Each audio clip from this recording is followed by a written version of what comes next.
Эта ужасная и душераздирающая история произошла в небольшом городе России.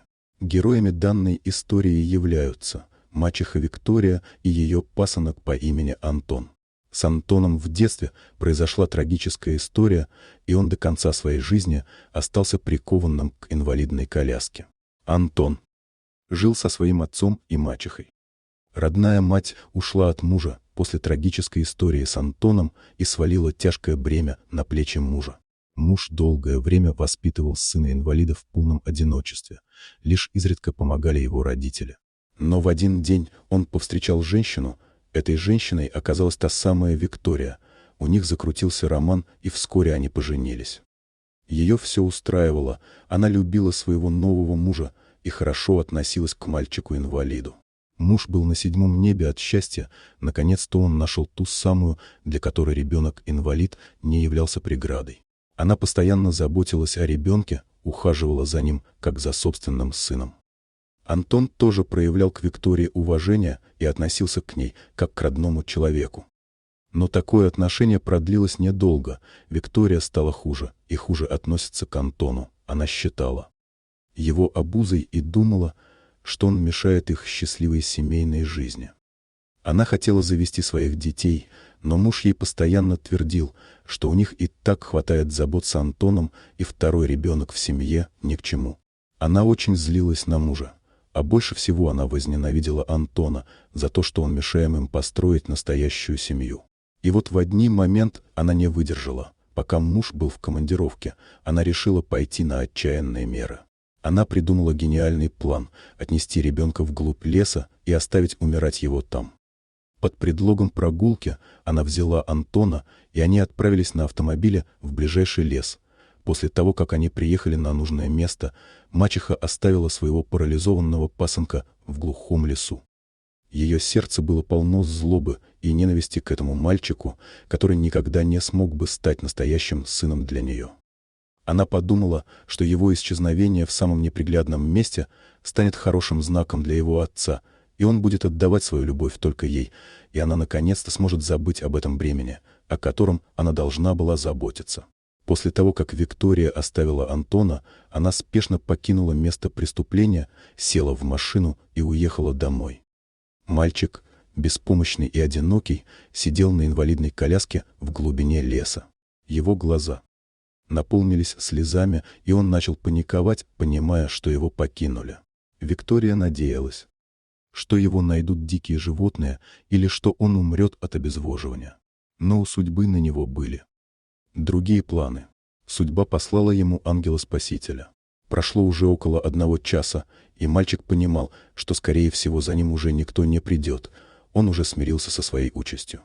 Как вдруг услышал треск веток из-за спины.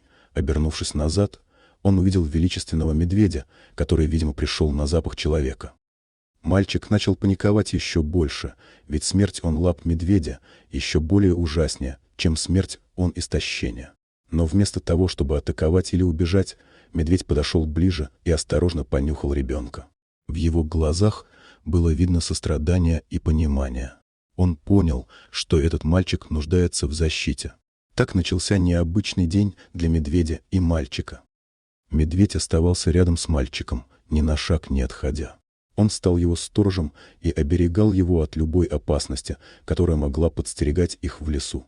Они провели вместе целый день, одинокие души, объединенные внезапной связью.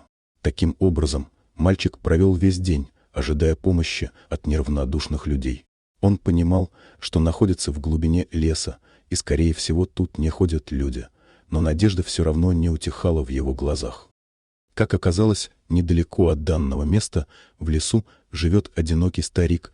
После смерти своей любимой жены он оставил свою квартиру в городе и перебрался жить в лес, ближе к природе. Это была его давняя мечта, но из-за жены он не мог его осуществить. Но вот когда ее не стало, он все-таки решился на отчаянный шаг и переехал жить из многолюдного города в лесной домик в полном одиночестве. Вечером, когда наступила темнота, старик решил прогуляться по окрестностям леса и заодно собрать себе веток и щепок для растопки бани. Он пробирался мимо зарослей, попутно собирая еловые ветки, как вдруг его взгляд упал на мальчика на инвалидной коляске, который сидел в полном одиночестве. Увидев его одного в таком отдаленном месте, он понял, что что-то не так, и решил проверить, что происходит. Когда он направился к мальчику, чтобы помочь, то из кустов вышел злобный медведь и всем своим грозным видом стал рычать на старика. Старик сильно испугался. Но знания дикой природы помогли избежать тяжелых последствий. Он стал громко кричать и махать огненным факелом. Увидев действия старика, медведь испугался и убежать прочь. Лесник остановился рядом с мальчиком и, испытывая сильное беспокойство, подошел ближе. Он был потрясен, увидев, что мальчик был оставлен в этом состоянии в таком опасном месте. Антон стал рассказывать, что таким образом от него решила избавиться мачеха, что она отвела его в лес, оставила и уехала. После данного рассказа старик отвел мальчика к себе в хижину. Там он его накормил, напоил теплым молоком и связался со службами спасения. Рассказав всю историю, спасатели сообщили, что смогут приехать завтра утром, так как дорога до домика старика долгая. На следующее утро старик услышал стук в дверь. Это была полиция. Они взяли показания у старика и забрали Антона. Мальчик был спасен благодаря внимательности лесника и заботе медведя. Он был доставлен в больницу, где ему оказали необходимую медицинскую помощь. Вскоре после этого его приемную маму задержала полиция. Полиция связалась с отцом сына, который находился в командировке, и сообщили ему печальное известие. Он прилетел с командировки на следующее утро. Он не мог поверить, что Виктория могла так поступить с Антоном. Она казалась ему доброй и заботливой женщиной. После данного инцидента он разорвал все связи с ней и с ее родными.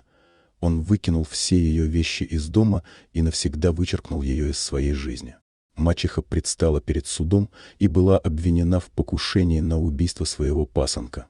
Вся страна была потрясена этой историей, и многие требовали строгого наказания для женщины, позволившей такое нечеловеческое обращение с ребенком.